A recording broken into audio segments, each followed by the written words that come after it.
football season's inching closer, and Clemson's got a big year ahead, a lot of veteran talent returning, and a lot more depth than they've had in past years. And that's what made this task a little bit harder. I reached out to Matt Goldin and gave him a task. Hey, can you come up with at least 3 real X factor players?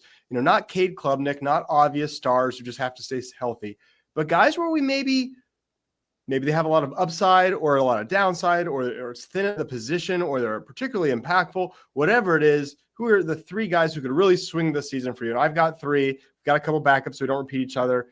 But Matt, I'm going to let you go first. You give me a name and explain why you think he's such a big X factor for the season. Yeah, Ryan, glad to be on, and it's exciting that we're getting so close to the season.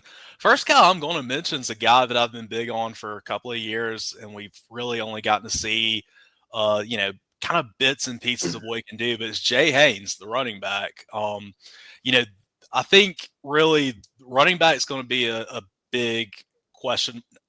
Running back, how it turns out is going to really have a big effect on how Clemson does this year. A lot of unknown. Gideon Davidson, obviously, really good freshman. But as we've seen with both in 2017 with Travis Etienne and with in 2021 with Will Shipley, Clemson doesn't like to lean on freshman running backs early in the season. So I don't expect him to be getting the lion's share of the carries early on. Adam Randall, obviously a longtime player in the program, but first year playing running back. We saw a little bit of what he can do in the playoffs. So I really think Haynes is going to be the guy that early on can kind of make or break. He's a guy that I think has that breakaway speed that is something we really haven't seen from a Clemson running back in a while. Nothing against Phil Moff or Will Shipley. They just never had that next gear to where they could take it to the next level and speed-wise. And so that's really what I'm excited with Jay Haynes. I think we can do a lot with him. And, it'd be fun to see him kind of hit the wheel routes out of the backfield like they used to do with Spiller. There's just, I think, a lot that can be done with him. So I'm really excited to see how he factors into this offense. Yeah, that's certainly a fair one. I considered him. I think you almost had to pick a running back as one of your 3. I kind of thought you'd go with Gideon Davidson, and I would be the one to deviate a little bit. But I went with David Iziamume for a lot of the reasons you said. I think that he offers that kind of speed upside, and I was extremely impressed with him in the spring game. He showed speed. He also showed a lot of agility, totally juked Ronan Hannafin out of his shoes and got a long touchdown. He also showed some power running right up the gut, pushing back. I guess it would probably be linebackers to pick up the 3rd and 4th and 5th yard on what should have been like a 2-yard carry. He really impressed me. Now, agree they're not going to give Gideon Davidson the reins right away. I think we see Adam Randall early, and then I think it's a committee, and I think that's probably healthy. We saw what happened with Maffa last year when they leaned on him all year. I think they lean on Randall early, and then it could be Jay Haynes as he gets healthier from his torn ACL, or it could be Gideon Davidson, who's obviously the 5-star that everyone loves. I also think it could be David Iziamume, Easy E, right? I'm a fan of him. I think we'll see someone emerge. It's not going to be Adam Randall all year long. I think he'll contribute all year long, but it's not going to be like the Maffa situation where he's leaned on all year. Eventually, someone will emerge. So I like that we both took our shots at running back first. Yeah, I think it's really going to be running back by committee. And I think through the first few games, you're probably going to have one game where it's Easy E's the guy getting all the yards. Adam Randall probably will have a big game sometime. It's just, I think we'll see a lot of different stuff out of that running back room before we really figure out who is the guy in that room. Totally fair. I'll let you go first again. Matt, who's your second X factor? All right, so this is another offensive player, and it's the guy that I think we've all been excited about since last winter, Tristan Smith, the transfer. One of those stories that I think, when we talk about transfer portal era, I love these stories of guys that they get overlooked in high school. He goes JUCO and goes and plays FCS ball. Now he's playing at, a top 5 program. I mean, you can't not like that story. And I just also think he is something that Clemson, as I said, kind of with the running back with the next level, he's also something Clemson's offense missed for a while. He's a 6'5", big body wide receiver, and that's something we haven't really had. Something I know, thought Adam Randall could be that guy. He's obviously now a running back. Deshaun Watson had Mike Williams. Trevor Lawrence had T. Higgins. It's just Clemson has needed for Cade Klubnik, and really even DJ Uiagalelei needed that big jump ball threat, and they haven't had it for a few years. So I'm really excited to see what Tristan Smith can do. Had some good flashes in the spring game, and I think just that will be a good test too on how is this coaching staff evaluating transfer portal talent, because it's something we haven't seen before really. Yeah, he's another guy. Obviously, everyone was extremely impressed with him in the spring game, and I'm really high on him. I considered him, but I felt like wide receivers so deep and like the pass catchers in general are so deep that for me, he's definitely a sleeper, but I didn't want to pick him. I thought about Ian Shefflin as well, but for the same reason, like I like Christian Bettenker, but I like a lot of the guys at those spots. So I think if one of them were to disappoint, I think Clemson could survive that.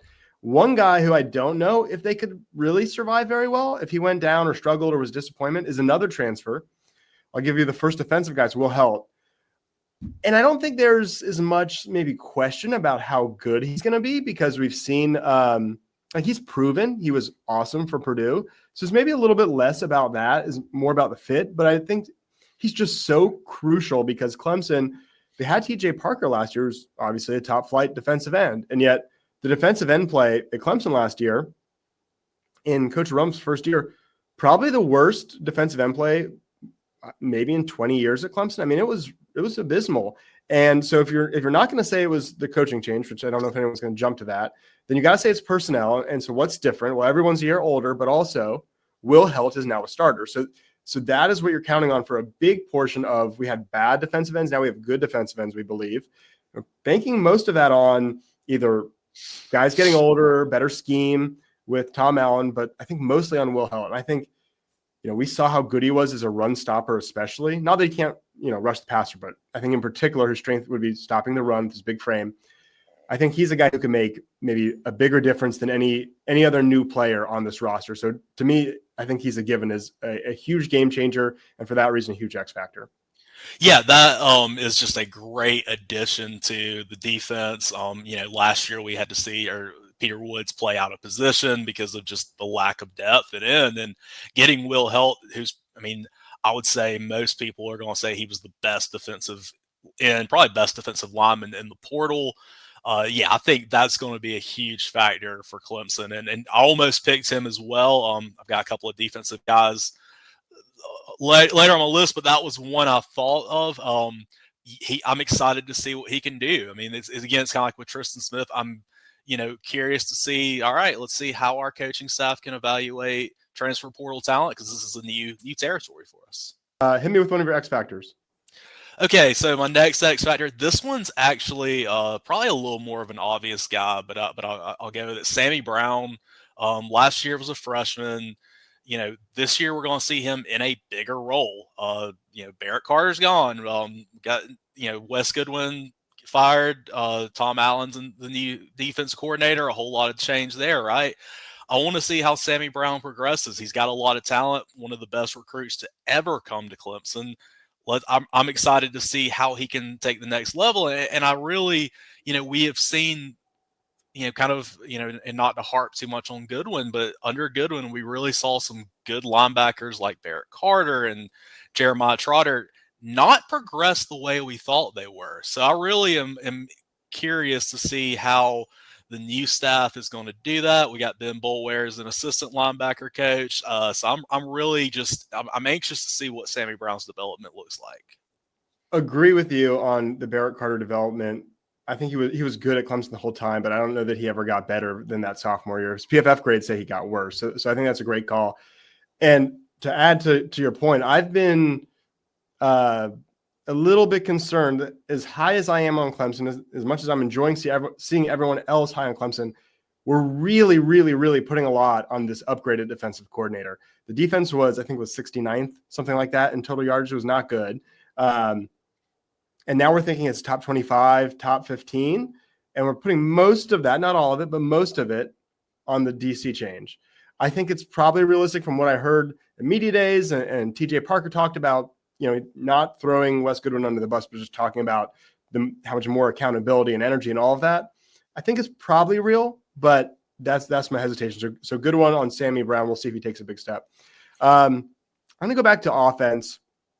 And one guy, and maybe this is a bit of a weird one because he's not young by college standards, but sixth-year player Walker Parks, offensive guard.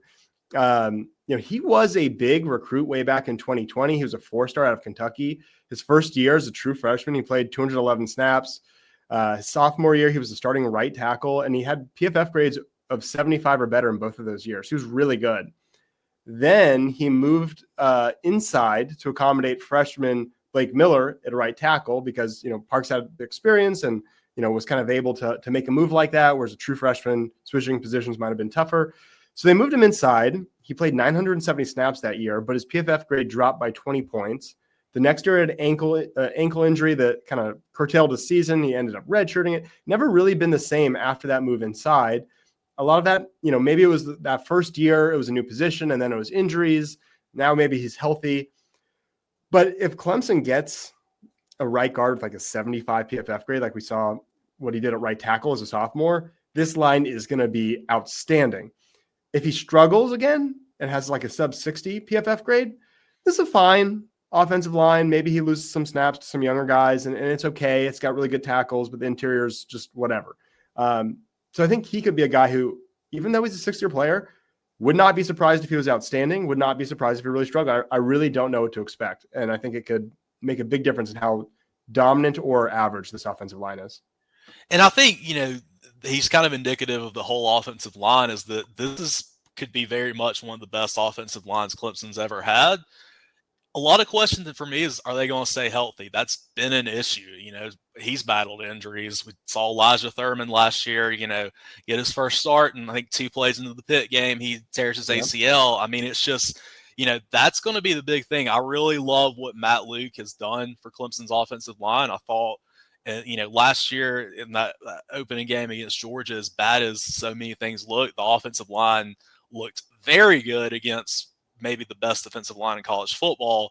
So, I really believe in what Matt Luke's got going. I think he can get a lot out of Walker Parks. I just, the big question for me is, will he stay healthy? Will all those guys be able to stay healthy? Yeah, will he stay healthy and stay on the field? And also, when he's on the field, is he, 90 or to 100% and playing well, or is he battling and they don't trust the depth, or they just want to give him the snaps because he's a senior? So some questions there. I don't know if you got 1 or 2 more left, but I'll let you take this next one. Yeah, I got 1 more left. And again, this one, I feel like with the defense, they were a little more obvious because there's so many stars. But this one's Aven Terrell, just, one of an extremely talented defensive back. We've seen a lot of good stuff from him. Had a little bit of a rough game against Texas. The last time we saw him, had some areas he struggled. And so I really am kind of just curious and wanting to see if he can take that next step. I mean, I think he is going to end up being better than his brother. And that's a very high bar to clear. But everything I'm seeing so far looks good. I'm ready for him to make that next step. And he's been a fun one so far. But I really, I want him to be able to be that. I want him to be consistent because there were a few games where he kind of could get lost. And I really think that if he can take that next step and he can be that next shutdown corner like a Mackenzie Alexander, like an AJ Terrell, like Nate Wiggins. I mean, he has got so much potential. Yeah, I mean, I agree. He was the 3rd highest rated cornerback in the ACC per PFF with a over 80 PFF grade, so that's outstanding. But it did seem like there were a few games, particularly later in the year, where he got picked on's not the right word, but he struggled a little bit.